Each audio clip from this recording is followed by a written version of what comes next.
Hi, everyone. Welcome to webinar 4 in our 4-part series on the assessment peer review content and process. My name is Gretchen Guffey. I work on the assessment team with my colleagues, Dawn Peasley and Kathleen Banks. And there are their faces briefly. And today, as we talk about the peer review process, we also have our 3 expert panelists joining us from all parts of the country. We have Tracy Hembry, who's the Director of Education and a Senior Psychometrician at Alpine Testing Solutions. We have Art Thacker, who's the Principal Scientist with Humro. And we have Michelle Croft. She's a research and data analyst at Iowa City Public Schools and was formerly a principal associate at ACT. We're really happy to have all of these folks joining us today because different from what we've done in the past, which is go over a lot of the content and specific critical elements, we're actually going to simulate an exercise to see what this will look like. Provide access to what it looks like behind the curtain during a peer review discussion for those of you who have not participated in one or who have been wondering all this time what actually happens when we all get together, when the peers get together to discuss a submission.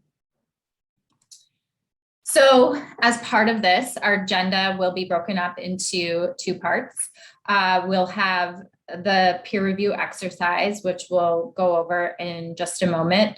And after the exercise, we'll have question and answer session, but please feel free to put your questions into the chat box as we move along.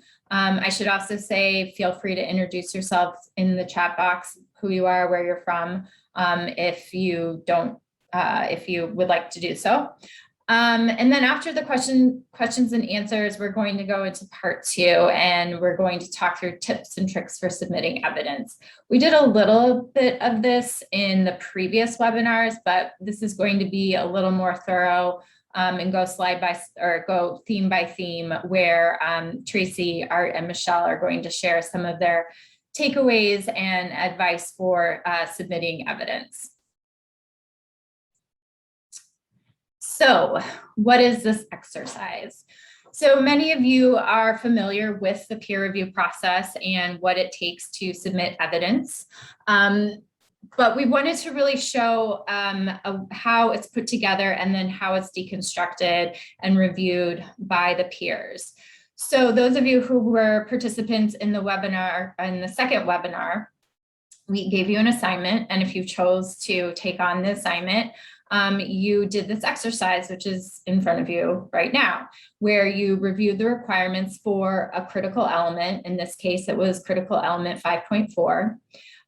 We asked you to review the evidence files for critical element 5.4, and then use those files and use the submission index to come up with a submission for 5.4 specifically, including a brief narrative for how each of the pieces of evidence align with the requirements in this critical element.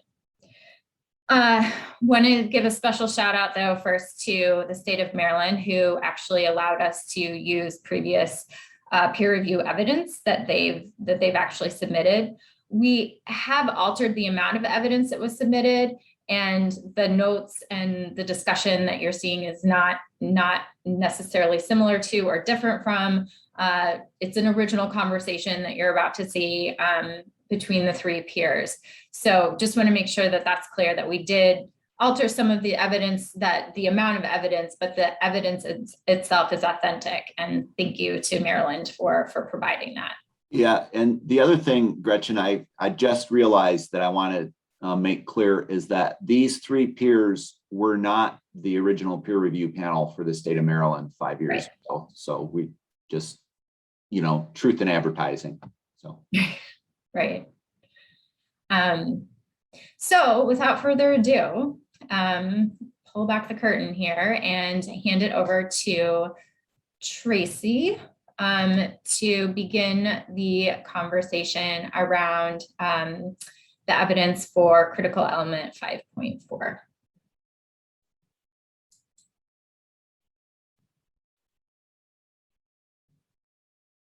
Tracy, hopefully you can grab that. I'm trying. While Tracy's doing that, I'll point out that not only was I not a peer reviewer for the state of Maryland way back when, I would not have been allowed. So the Hummer report that's part of the evidence that everybody received that registered for this was authored by my company. I'm not one of the authors, but that would have been enough of a conflict to keep me from being part of Maryland's review. So they do take that very seriously. So I figured I would point that out while we're waiting. Thanks, Art. That's a good point. Okay. Thanks for mentioning that. So can you see my screen? Yes. Okay, great. So hello to everyone. Thanks for joining this. So what we're going to do is basically let you listen in to what it would be like for a peer review panel to meet and discuss this critical element. So just a couple things to mention about the process and the way that goes. I'm pleased that Art mentioned the fact that he wouldn't be on this panel because it does come up in one of the pieces of evidence, as he mentioned. So the first thing that happens is the Department of Ed assigns peers to the panel. We are sent or given access to the materials in advance of the meeting. We individually go through all of the evidence and compile our individual notes. And then those are shared, and usually one peer will combine the notes into one document. And then that one shared notes document is what the peers go through together. We go through each critical element and each bullet within each critical element, as well as each piece of evidence that's been submitted through the process. We are not today, we are going to spare you from watching us edit the document live. We've all agreed that no one needs to see that, but that is something that would also be going on as we're, going through the discussion. We would be compiling our notes to be sent back to the state and then making summary statements at the end. So just wanted to, at a high level, kind of lay out the process before we dive in here. We're going to jump into this process for 5.4. As a note, we didn't have an index and we didn't have a narrative for this, which sometimes does happen. And it makes it a bit more challenging in reviewing the evidence. So I'm sure that'll come up during discussion. But this is the combined document. What you'll see is that the text from the three of us is in different colors. I'll do my best to scroll at a reasonable rate so it doesn't bother anyone's vision, but you'll see there are three colors in here. So this is our three sets of notes in one document. Okay, so to kick off this critical element, I'll just kind of open the floor to the peers for general comments about the evidence related to 5.4. Thoughts in general that you'd like to start with before we dig into the specific bullets?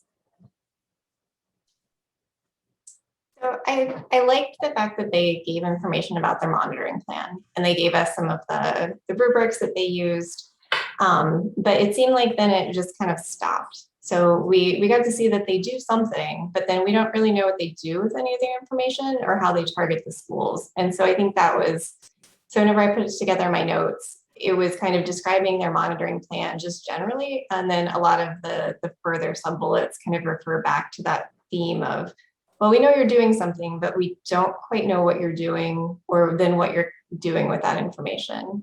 That said, on a positive, they did a really nice job with the read aloud accommodation, talking about like how they were doing like a special monitoring plan for that. And I really appreciated that, because that is kind of a more controversial accommodation and it was brand new. It seemed like it was brand new to their state, that they kind of went above and beyond in that one in terms of making sure that all of the students who were receiving that accommodation were eligible to receive it. So I will give a little bit of a positive. Sure, I tend to agree with that. And I think that a lot of the specific stuff that they submitted related to the read aloud accommodation was because they were experimenting with some text to speech technology and maybe considering replacing some of the read aloud accommodations with a text to speech kind of accommodation. And a lot of that monitoring was done to make sure that they could rely on the results of that study.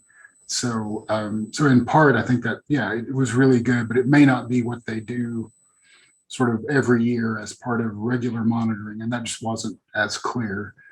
They did have what I thought was pretty good evidence related to park, especially related to, you know, sort of standardization of administration and how the accommodations were applied and that sort of stuff. I thought that was pretty good, but they don't have comparable information for the other tests. And I wasn't entirely sure whenever we began this exercise if we were, you know, so we have some evidence that indicates that, you know, they have these multiple tests, including things like the alternate and those kinds of things. But I wasn't sure that that was part of our task to review that. But if it is, that information isn't as clear in the evidence that's submitted here. Agreed. I was unclear as well. And I know during these conversations, juggling multiple assessments and evidence for the critical elements across multiple assessments can be challenging. So I have the same thought. It sounds like we're in agreement that there was definitely evidence submitted that there is some monitoring going on. But I think what I found to be missing was just at a high level, what's the overall monitoring plan? How are they making sure that they hit X number of assessments monitored throughout each year? How do they make sure it goes on in different classrooms, things of that nature? Right.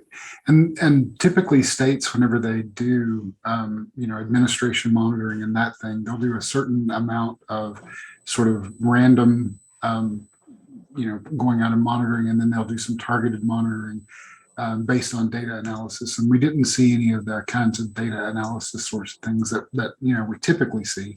That doesn't mean that the state necessarily has to have it, but because we don't have the way that the schools or districts were selected for monitoring, we're left sort of scratching our head and unsure about how all of that happens. So, and there are multiple ways of doing it well. It's just not clear in this stuff. Agreed. Okay. Any other general comments from the group before we start digging into the specific bullets of this critical element? Okay, I'm going to scroll up. So let's start with this first bullet here, consistent with the state's policies for accommodations. So our notes related to that are down here. I saw some reference to Maryland codes in one of the documents, but I wasn't clear if that was their policy or if there were more of them. It just happened to be in that monitoring rubric. Other thoughts on this? Yeah, I thought this was one where they could have had more information about what the policies were and some guidelines for eligibility, things like that. Right. I think this would have been a good place for some narrative information where you can see, so the state provides evidence and then they reference back to the particular part of the policy. But because that's not included here, we're left to kind of guess how all of that works. So, yep. Yep, agreed. Okay. So any other comments on this bullet before we move to the next one? Okay, so the next bullet in this critical element is about accommodations that are appropriate for addressing a student's disability or language need for each assessment administered. So again, pardon the scrolling, but down here to our notes.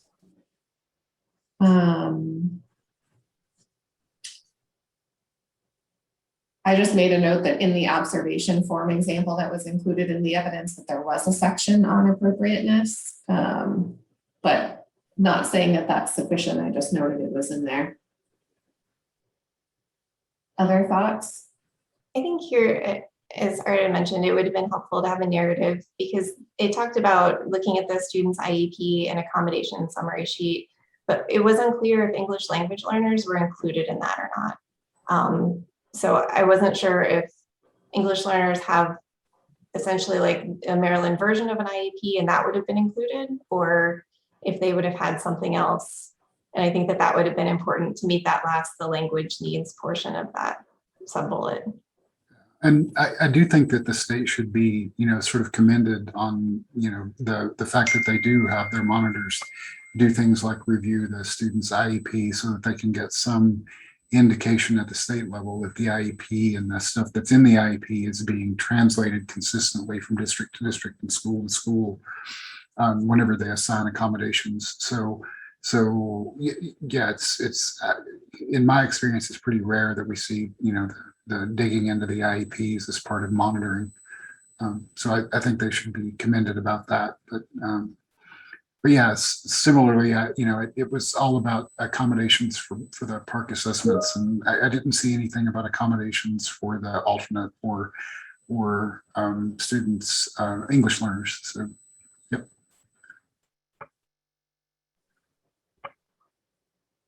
Okay, so it sounds to me like we are in agreement that for this specific bullet, like the prior one, that we would be requesting additional information or evidence from the state. Does that sound right?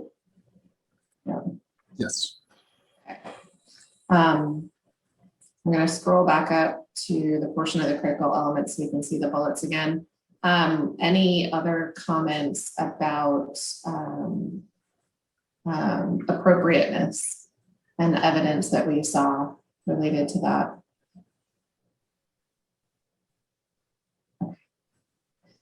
We'll move on to the next, consistent with accommodations provided to the students during instruction and or practice. So I'll scroll down to our notes on that. I think for me, I had pretty much the same comment as with the previous one, just that it does look like they look at that for monitoring, but I'm still not sure about the English learners. Right. It was really focused on text to speech. Other accommodations were less clear, I think. Yep, and that was what I saw as well. Okay. Other comments related to this bullet, or are we ready to move to the next? I think we're ready. Okay. So consistent with the IEP, accommodations that are consistent with the IEP. Seems like Same thing. Yeah. Same Same as the thing. last. It's just going to be persistent across. Okay. And then the next bullet in this critical element has to do with administered with fidelity. I didn't see a place for this specifically addressed within the monitoring evidence, but I didn't know if perhaps I missed it. I think that the park report had some evidence of consistent administration, right? Yeah. So And just verifying that the instructions in the administration manual were followed, that kind of stuff. But other assessments weren't monitored, or there was no evidence provided about other assessments. And even the evidence from the park report is not parsed in such a way that you can get, maybe in the appendices, there's some Maryland specific information, but the main body of the report and the conclusions are not Maryland specific. Yeah, I think this would have been another place where it would have been a good opportunity for having a narrative for the state to help explain why, because the park evidence, it was relevant, but it took like a couple of steps to figure out exactly how they were using it and how it applied to Maryland. And again, it's a good piece of evidence. It's just trying to make those logical leaps a little less long. And I think I have some other notes for this, but Tracy, do you have any other comments on this one? Just related to the PERC study, I was looking to for, this is the hard thing that comes in with consortium is, how much state specific evidence does there have to be versus what comes from the consortium. So certainly Maryland took part in the study. And so that was good to see. But then it becomes a question of, do they also build it into their state monitoring policies and the forms as well? Right. And, I have a little bit of insider information on that particular report, and it would have been a lot easier if they had included some guidance for where to look for the specific evidence that they're referencing, page numbers and those, that kind of thing for us. And then I'm pretty sure that each of the participating states got a, sort of a state level summary of their particular evidence, and that's not referenced here. That definitely would have been helpful. Michelle, did you say you have other notes on this? I did. So there was another piece of evidence that was like kind of tangentially related, which was that test security document. So there was a procedures for conducting a test security investigation. And as like a little footnote at the bottom, it said something about if there were procedural deviations that could impact the score, that needed to be reported to the state. So I included that in this bullet, but I also said it is a piece of evidence, but it isn't particularly relevant. And there's stronger evidence that I think the state could have submitted here. And I think that this is one that that we were given as kind of a distractor piece of evidence to see what we would do with it. But this is kind of where I stuck it, saying maybe it could potentially fit here, but it's not really it's not a very strong piece of evidence. And if I were the state, I wouldn't have submitted this here. Yeah, I think it could have been stronger. It could have been reasonable if it had been submitted sort of with a couple of other pieces. So, the plan, and then this is how you categorize the issues, and then this is what happens after. I think if it had been sort of sandwiched between those two pieces, it would have been very nice. So, yeah. Yeah, agreed. Okay, I'm going to scroll back up to those bullet points to remind me of the next one. So, and then the final bullet. Oh, I apologize. Anything else on fidelity? Did we cover all of your thoughts on that one? Okay. And then the final bullet here for this critical element is monitor for administrations of all required academic content assessments and the alternate assessments. Just find it. So here's kind of what we had.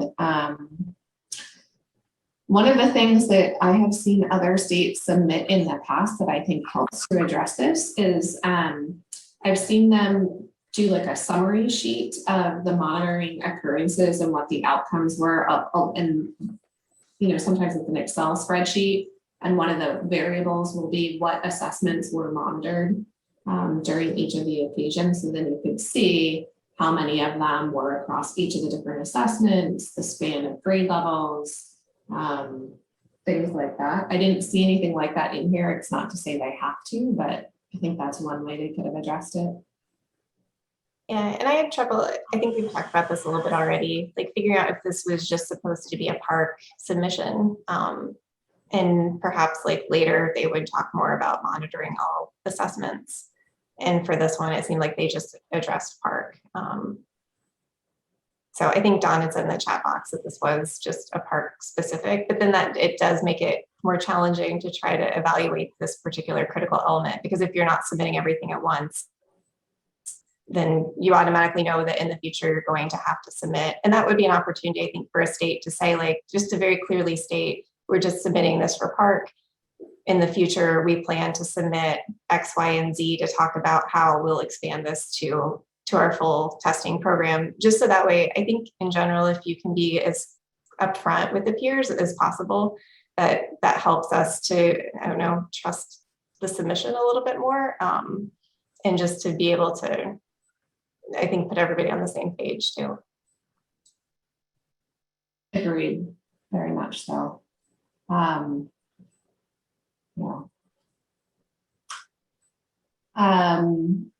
Other comments related to monitoring for all assessments? No. No, not. Okay.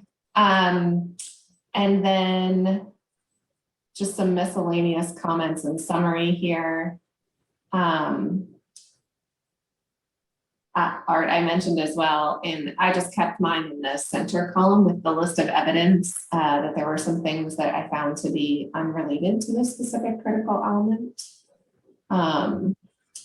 I know we commonly like to note that sometimes in our notes, just so that the state recognizes that we saw that they submitted a piece of evidence and to kind of acknowledge it. Other comments from both of you here in terms of miscellaneous or summary? I don't think so.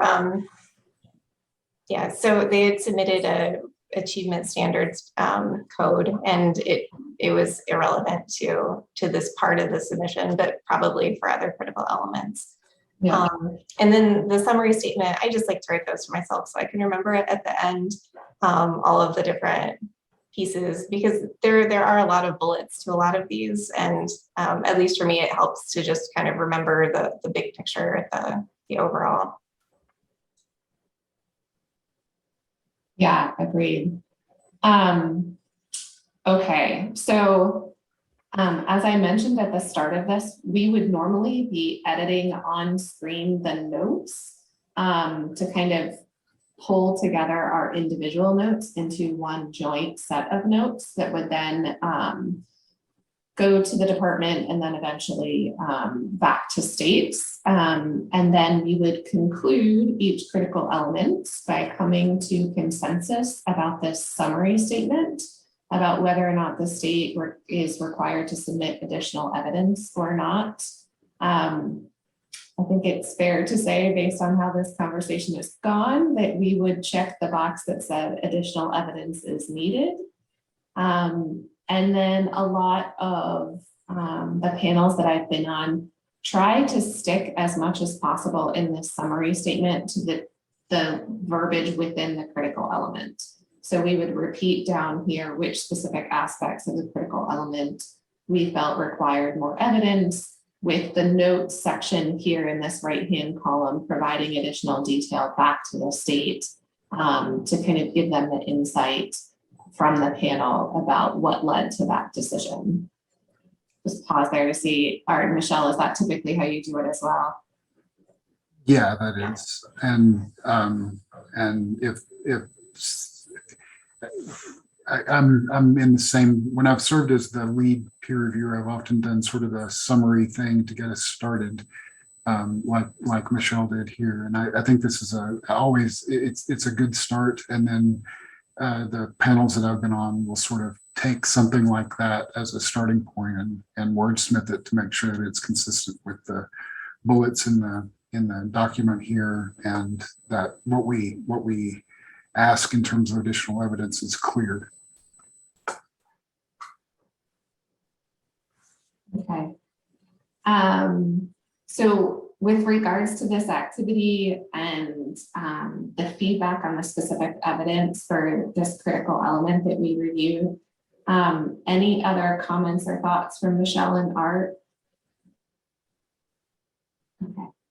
I will say that what the panel does is, as I mentioned, we really clean up this note section, fill in the summary statement for each critical element, and then that's shared with the department, and then as the panel's recommendation, and then the department then kind of makes the final decision. And I believe, Don, I hope I'm not speaking out of turn here, but I think that there's that step in the process allows the department to make sure that, things are going as consistently as possible across the panels.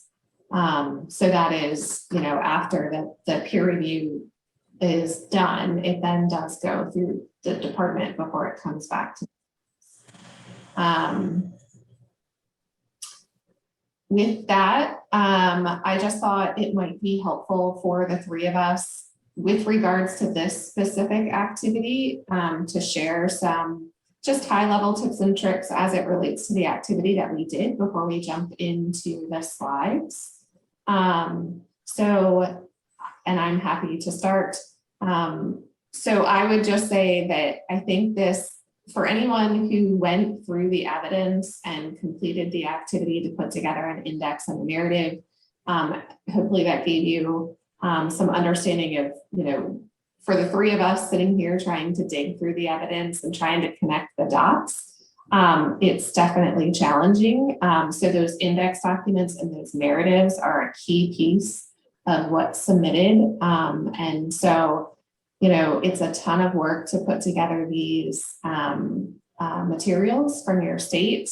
We want to get all of the information as you intended it to come to the peers. So as much as you can help us along the way and connect those dots, I would encourage you to do so. Michelle or Art, would you like to jump in?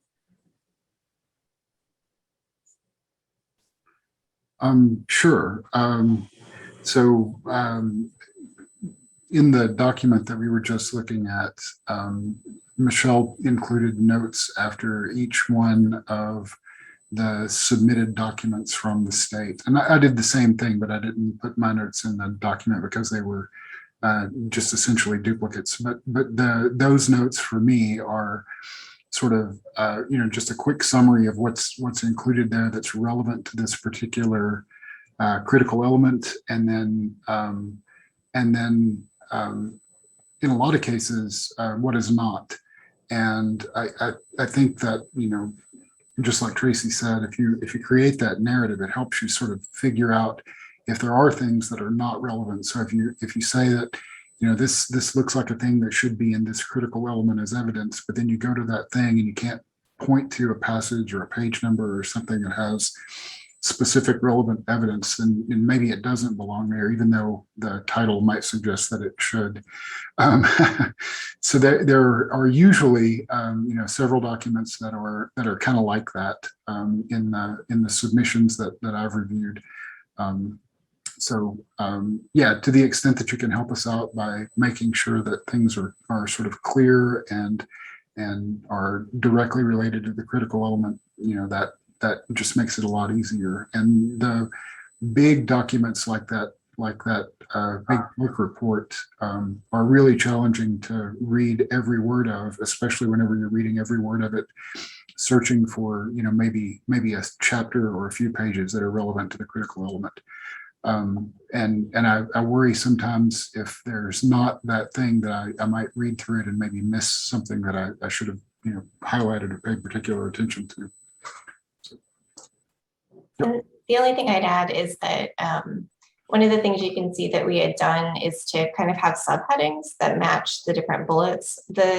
I've seen state submissions that are really strong where they do that, and it helps us to be able to look back to that exact subcomponent of the critical element to see kind of where it matches. And I think that also helps you as the state to see oh, I forgot this subcomponent of the bullet.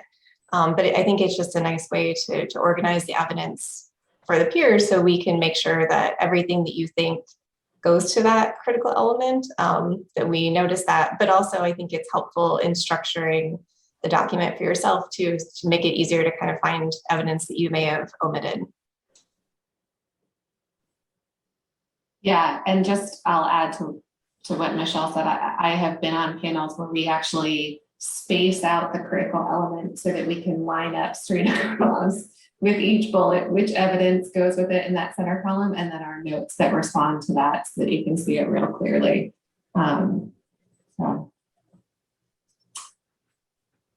Okay, so that concludes the little activity, our little peer review. Gretchen, would you want to take questions now? You want to hold those? Yeah, I mean, if we have questions specific to the panel discussion, we can open it up for that. we can also incorporate some of those questions into part 2 as well. So if anyone has any burning questions, feel free to put them in the chat and we can discuss now. Otherwise, we can move ahead.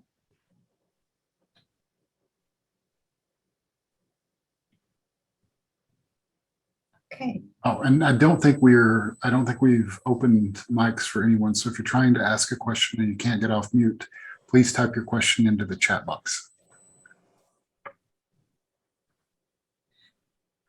Okay, well, we'll still let you ask questions if you're unable to do that. But we'll move to the next slide. And this is the portion of the webinar where we've asked each of the peer reviewers during our mock peer review, I guess, to discuss sort of the tips and tricks for submitting evidence, which Tracy, you already, and Michelle, you already talked about a little bit, and Art, but just to make it really clear, I will then hand it over to you. You can start, Tracy. Sure. So on the, we've just kind of grouped tips and tricks into 5 different steps, I guess you'd say. So these are just at a high level of categorization of them. So the first tip, and I'll just kind of start, and then Michelle and Art, you can jump in. This probably sounds obvious, but make sure that you're reading what's required within each critical element, that you have an understanding of it. It's also really helpful to be aware of where the program is at for each of your assessments in the peer review process.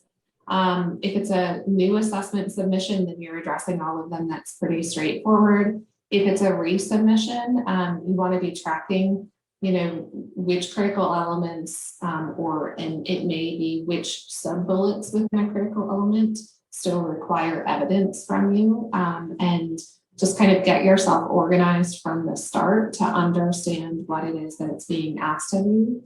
And certainly feel free to ask the department for clarification should you need it, particularly if it's a resubmission and you're looking at peer notes from the last round. So I think it's just, starting at the beginning, which is level setting of what is it that you need to provide in the peer review, and making sure that you have an understanding of it.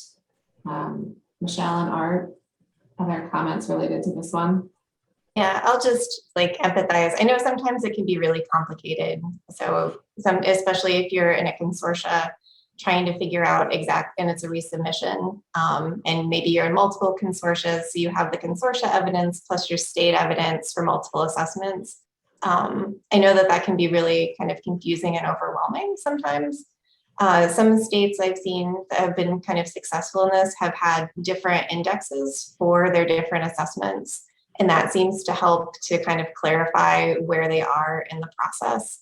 But as the slide said, make sure to look back to your feedback letter and only include the evidence or the bullets that you actually need to resubmit on. So I have had states that have resubmitted evidence for critical elements that they've already met. And as a panel, it ends up being confusing trying to figure out why they're resubmitting that, if it was just an oversight or if they do actually need to figure that out. And it ends up just being kind of a waste of the state's time because they just put all of this time into putting together all this evidence that wasn't really necessary. So it's really important, I think, to try to organize all of the different letters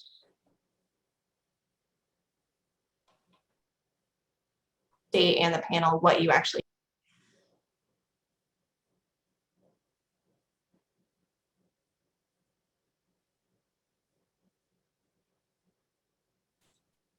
Art, did you have comments? Sure. I'll reiterate the sort of don't get wrapped around the axle on the peer advice if you're doing a resubmission. So I've worked with a couple of states, and whenever they get that peer feedback, there's some panic and you sort of want to address everything that you get back that seems like a criticism from the Fed. But it is really important to remember that the Department of Education feedback letter is the official requirement, and that you should consider the peer notes and the peer advice to be just that. It's advice or things for further consideration. And that's not required for sort of meeting the requirements of peer review. And, I've been on calls with, a state and the Department of Ed, and the state just has to be reminded of that a couple of times, because it is really difficult to sort of separate those things out once you read sort of criticisms of your system and you want to make your system as perfect as possible. So I think that's one of the reasons that folks get a little bit that folks struggle a little bit with that. The other thing I would want to sort of suggest as a just sort of a mantra whenever you're putting together your evidence and you're sort of deciding on your scope is that the peer review evidence should be derived from things that you should already be collecting as part of a theory of action or a validity argument. And the peer review guidance is, those critical elements come from the standards for educational and psychological testing and some other sort of really important reference documents. And if you're meeting those things to sort of build your validity argument to, sort of demonstrate that the scores and the information that you're producing does the things and is interpretable as you intend, then that evidence should just need to be sort of reorganized a little bit to submit for peer review. And as much of that as you think of ahead of time, as many of those sort of flow diagrams and things that you can create as part of your theory of action and your validity argument, the more of that you have, the more coherent your submission of evidence will be, and the easier it'll be to sort of evaluate your state's evidence. So yeah, I'll stop there.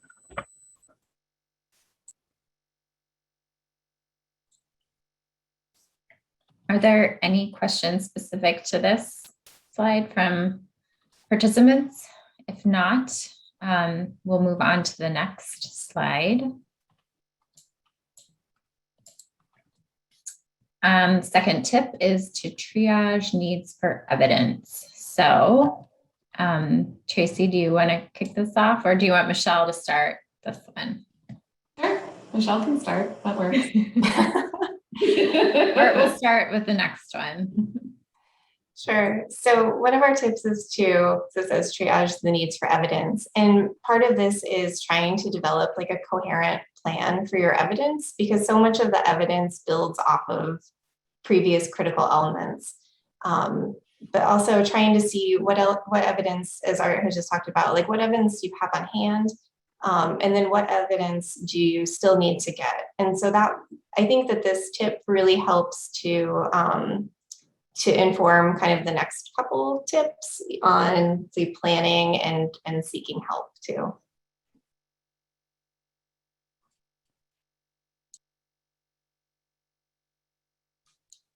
Or Tracy, do you have anything to add? I'll just, Sure. okay. Michelle, I think you mentioned something along these lines before, but I definitely empathize with the amount of evidence that needs to be compiled. And we keep talking about keeping it organized so that the peers can find it and make use of it through the process. Just recognizing that it's a big effort. And I will just maybe reinforce on this slide that however much time you think you need, you probably need a bit more because it's just pulling together a lot of information. Hopefully a lot of it isn't necessarily new, but you do in this step need to figure out what do you have existing, what do you already have planned for your program that are going to meet the different needs or requirements within the critical elements, and then where are there gaps so that you can start planning around those. Yeah, and I'm sort of in the same boat. I'm gonna start off by saying you always look for evidence that you sort of have at hand, and that's pretty easy before you contract out through a big study. And some of that evidence I think states don't think of very often.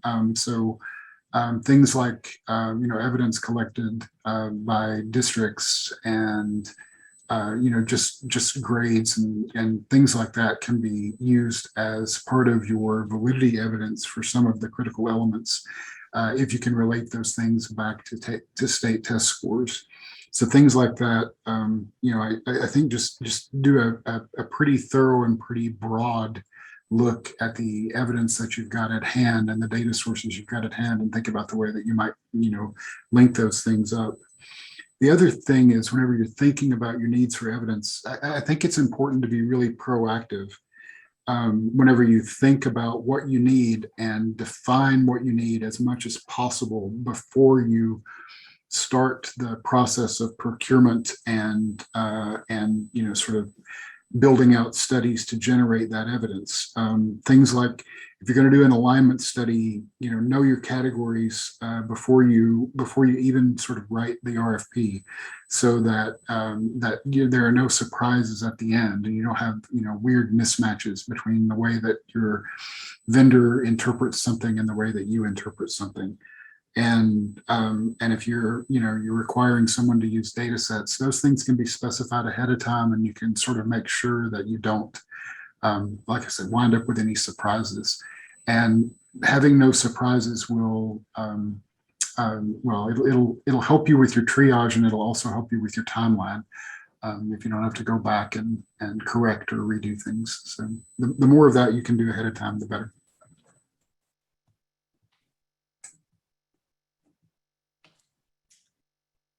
Great. Moving on to tip number 3, planning and developing a realistic timeline. And since you haven't gone first yet, Art, I'm gonna kick it back to you. Okay. Well, I'll reiterate what Tracy said before, and just say that, everything takes longer than you expect it to take. So plan for things to take longer than you expect. And in my experience, the thing that often takes the longest are the rounds of review. And you should plan for multiple rounds of review for any important report that you're going to submit as peer review, and plan for at least 2 rounds of review for anything that's going to be submitted for peer review. And to the extent possible, do those reviews sort of with peer review in mind. Either, use members of your TAC to do them that have served as peers, or review the reports with the peer review guidance, sort of open and in front of you, or just sort of make sure that it really does meet the requirements that you expect it to meet. And if it doesn't, that you can go back to your vendors and make sure that they make it work.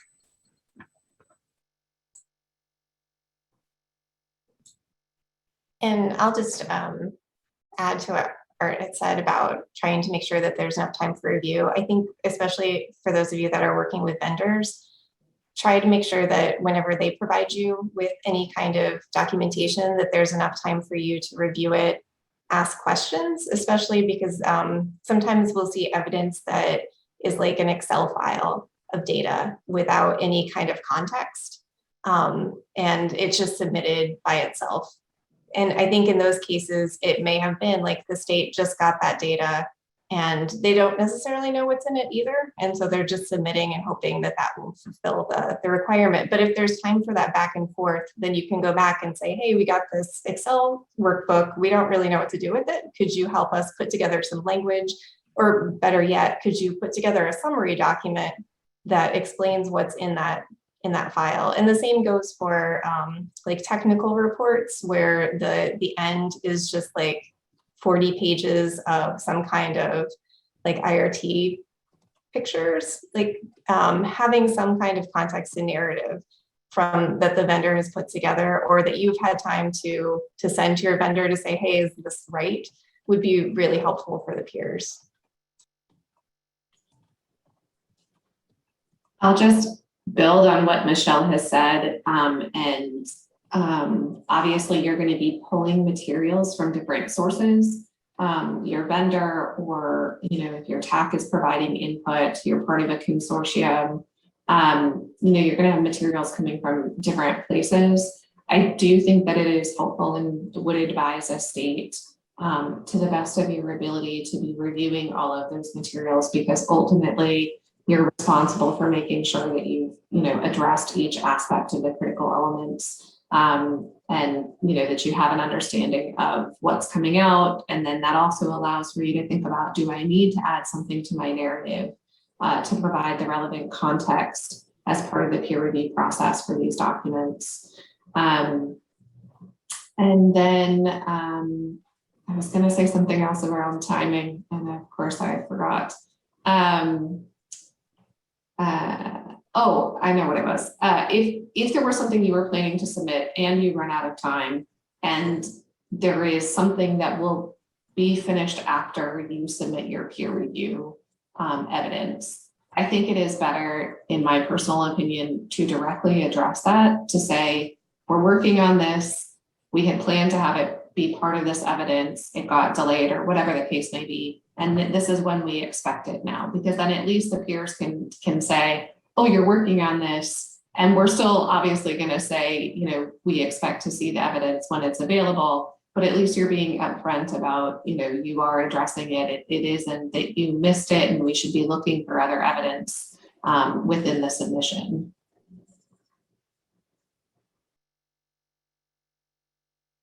Okay.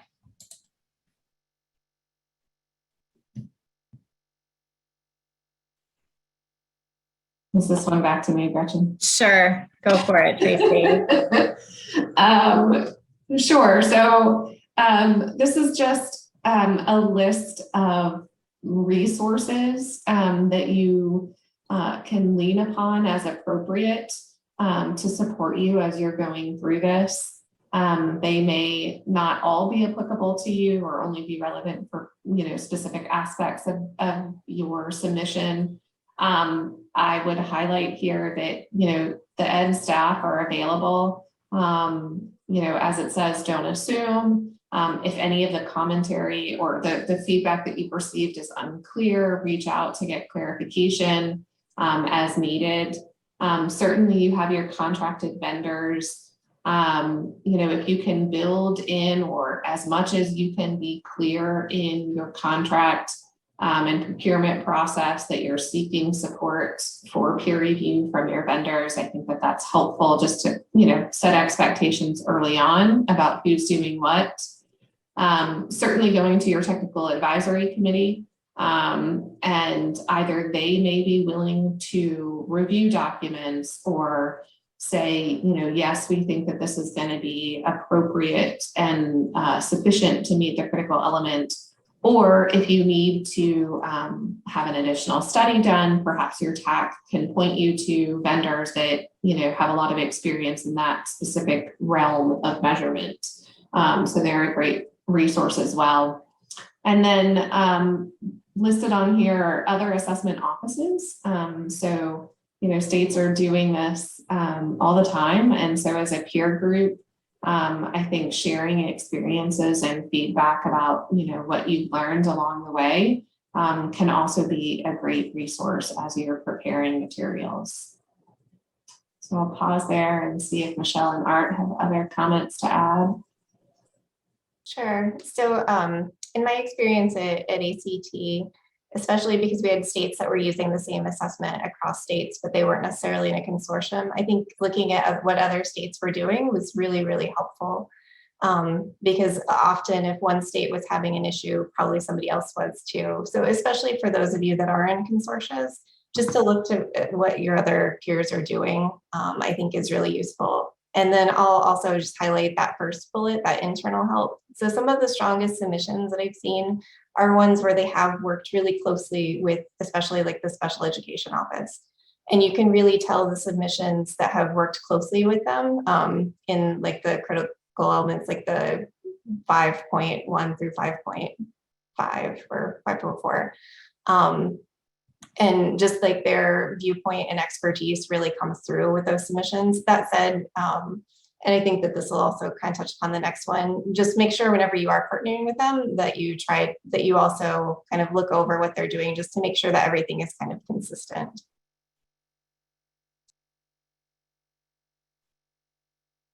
Um, yeah, I don't have much to add to that. I think you guys did a nice job there. So we can just move on. Excellent.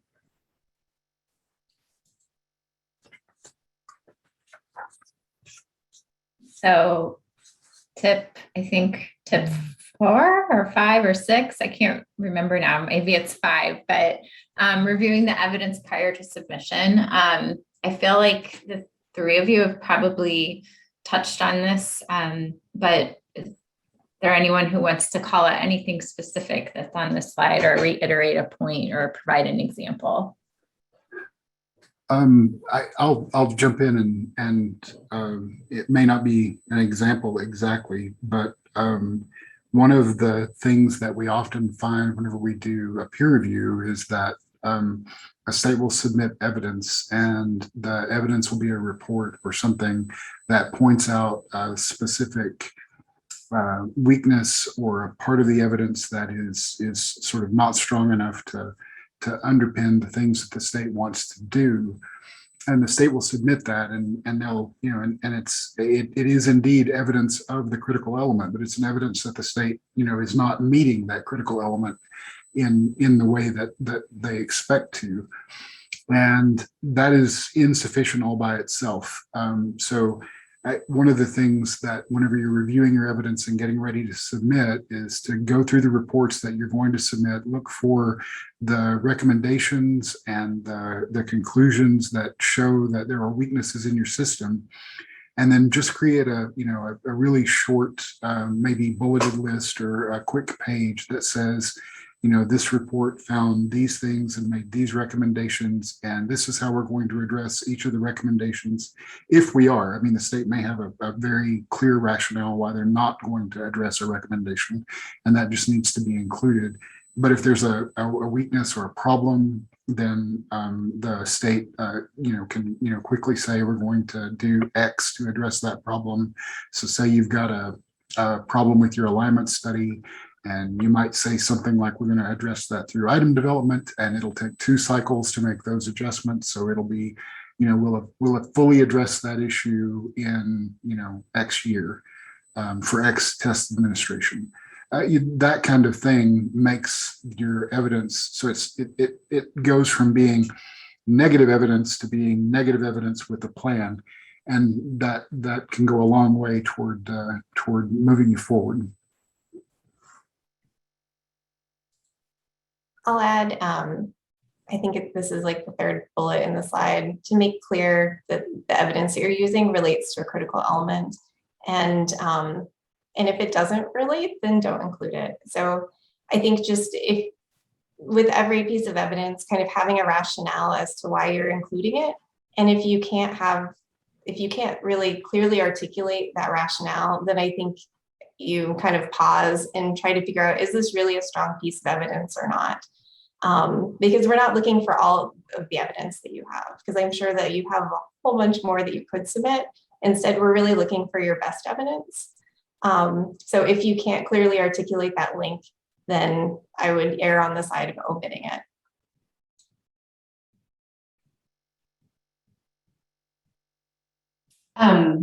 I agree with both Michelle and Art on this one, and definitely the just kind of hammer home the recommendations. If you had a study that's included as a piece of evidence, be sure that whatever the next steps or recommendations were from that study, that you address them in your submission in terms of, if something was highlighted, the peers are going to wonder what you're doing with that information and how you're using it to feed back into the program and what goes on moving forward.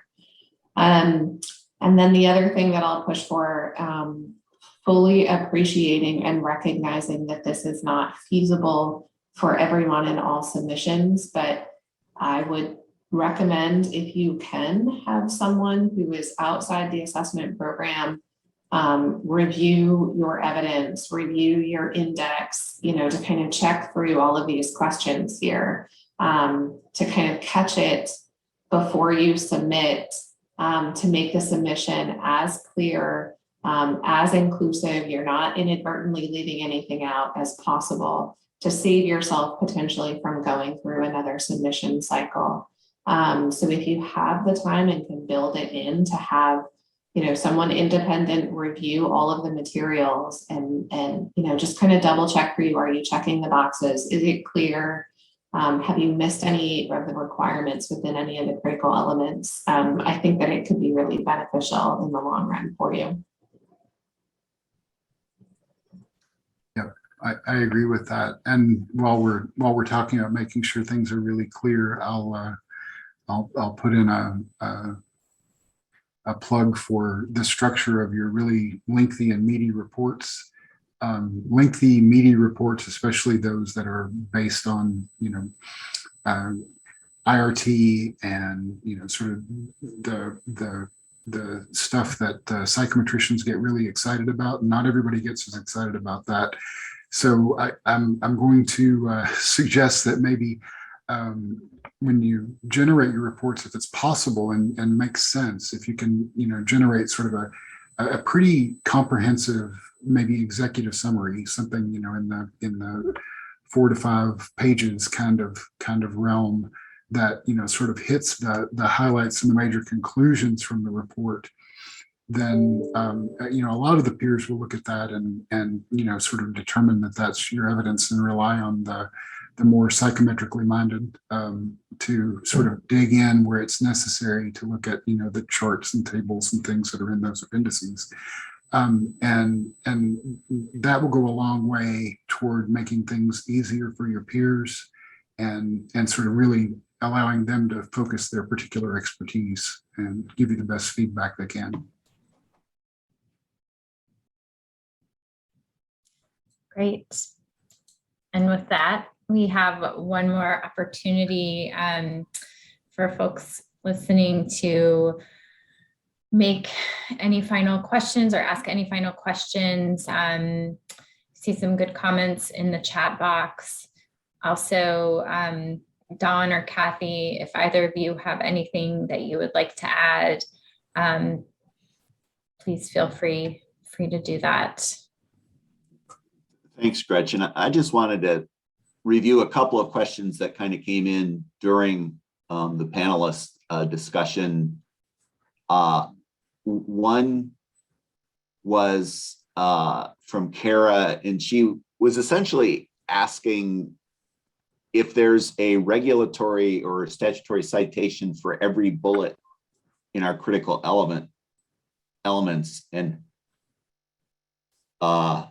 my answer was, I don't think we have a document that says that, but I offered that we have kind of the policy background in pages 4 through 9 of the peer review guide. And I can safely say that everything in our critical elements has a place we can point to in regulation, statute, or the standards for assessment. As we had a panel of experts help us determine or distill parts of the standards that formed our critical elements. And so for that, a lot of those technical critical elements, those are based more on professional judgment or professional standards.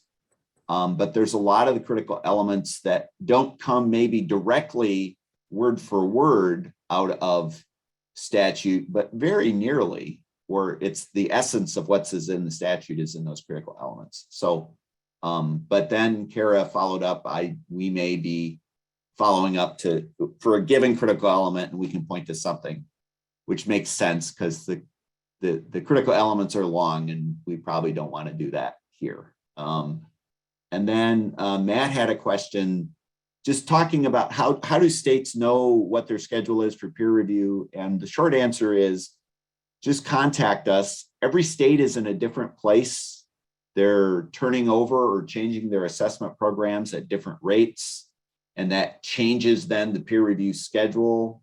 And because of that, it's hard to just say that all states, east of the Mississippi have to do peer review in even numbered years or anything like that. We don't have anything that systematic or structured. It's everybody's individual. And what we do though is we typically batch all of the needs into a winter spring submission review or a late summer review.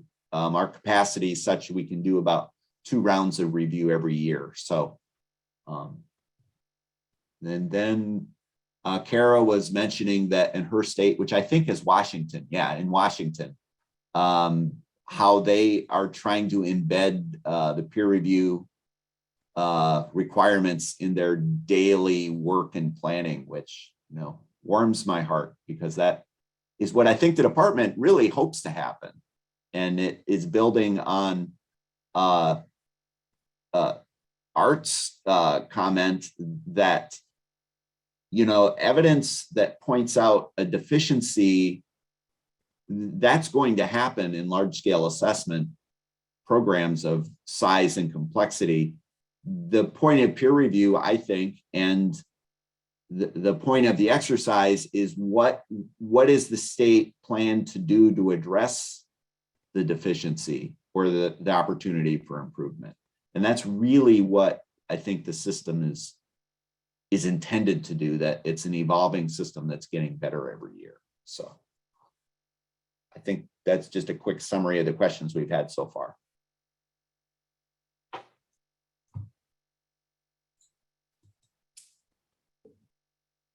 Anything else anyone wants to add? Any final parting words? I'm going to move to the final slide here with a list of resources and ways to access them. They're all online. This webinar will be recorded or is being recorded, and so that will be available within the next week. And everyone who participated will get a link to that as well. You'll also note that this slide includes the standards of educational and psychological testing, which I believe is relatively has been updated, correct? Art, is that right? That one, or is the other one? Excuse me, the education, the standards? Yes, sorry, is that one? That is the most current version of the standards. It's from 2014, I think. And the standards are updated every, I don't know, it's supposed to be 6 or 8 years, something like that. So they are being updated now, but we don't expect a new version to be out for at least a year or two. Okay. So, yep. Gretchen, we did have a question for our panelists from Kara, and it's simply because the question is, does font color or font type in the index help peers find the documents, or font style? In other words, is there some formatting conventions that could be helpful to peers when they're conducting a review? And I think that's going to be subject to individual preference, but we have 3 of you here. I just would be curious as to what your thoughts are about that. well, the colors in the current document that we showed you are to sort of differentiate who wrote the notes. And as if you're serving as the lead peer, it's often helpful to color code the notes. We were all pretty in line with our notes for this review, but that's not always the case. Sometimes we, land in very different places upon the initial review, and we really need to talk about things. And it's helpful to know what sort of the opposing viewpoints are. So we use the font color for that. I've not seen a state that's used different colors or fonts for different kinds of evidence. I don't know that I'm opposed to that, but I've not seen it. So I don't have a strong preference as to whether it would be a thing that I would find helpful or not. Really clear indexing, I like, and I'm not a big data visualization kind of person in terms of color and font and those kinds of things. But I'll let the others talk too.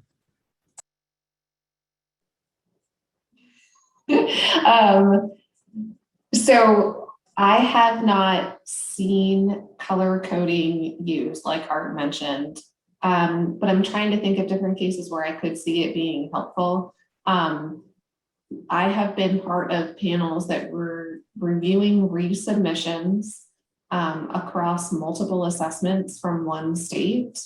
And so I could see color coding being helpful to keep track of, which evidence relates to which assessment. Or those could be submitted in different documents if that's the easier way to do it. So I mean, I think it's certainly possible.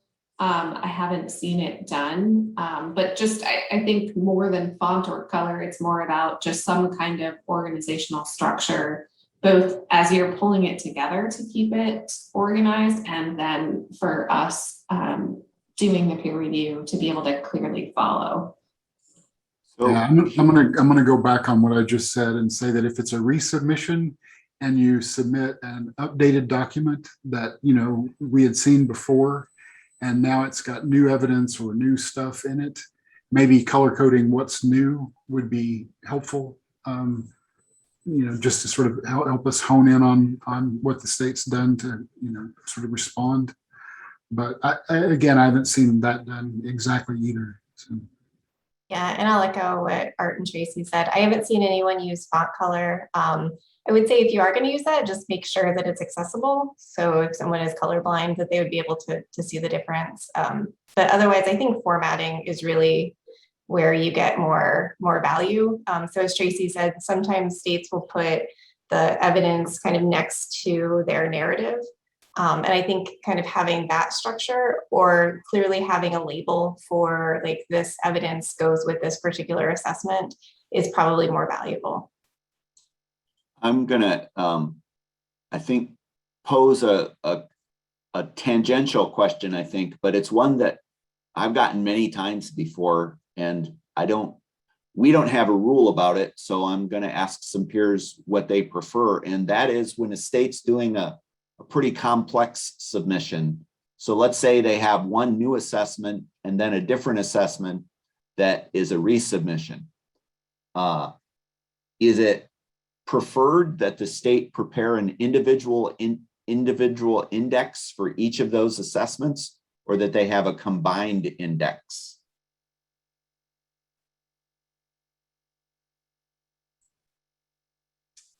I know this is the wrong answer, Don, but for ease of review, I would prefer individual indexes for each. But see, it's not the wrong answer. We really don't. Yeah. Well, it's more work for the states, I think, Yeah. maybe, or Yeah. potentially more work for the states. But it may actually be more work to explain, where the divisions are in a common index. So maybe it's not, but yeah, just to keep me clear on what I'm reviewing and to make sure that I don't sort of stray from the guardrails of what I'm supposed to be reviewing for a particular thing, I think I would keep them separate.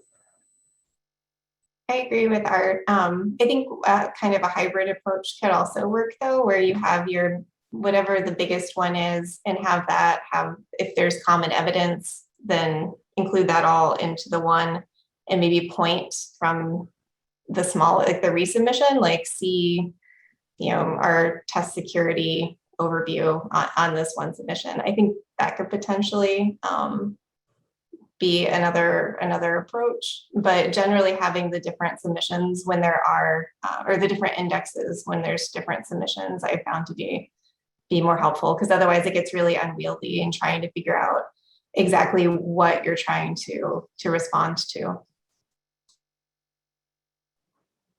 Yes. And then I'll just add that in terms of the process flow in peer review, if there are multiple assessments, my experience has been, we always start off by saying, do we want to go, through all of the assessments by each critical element, or do we want to start with one assessment program, work through all of the critical elements and circle back?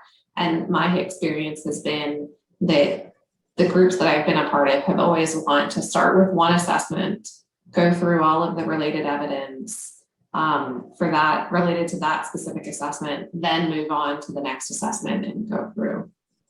And I will add that the one time we will tell people or strongly encourage that people keep things separate is when now, because of the cycle of reviews that we're in, they're doing a resubmission of, say, an academic assessment, and a resubmission of an English language proficiency assessment. Those have different, customized indices. So we would strongly encourage that they take advantage of that, because we'll try to have the peers produce the peer notes separately, just because there's enough nuance on some of the critical elements that it's helpful, I think, for everybody.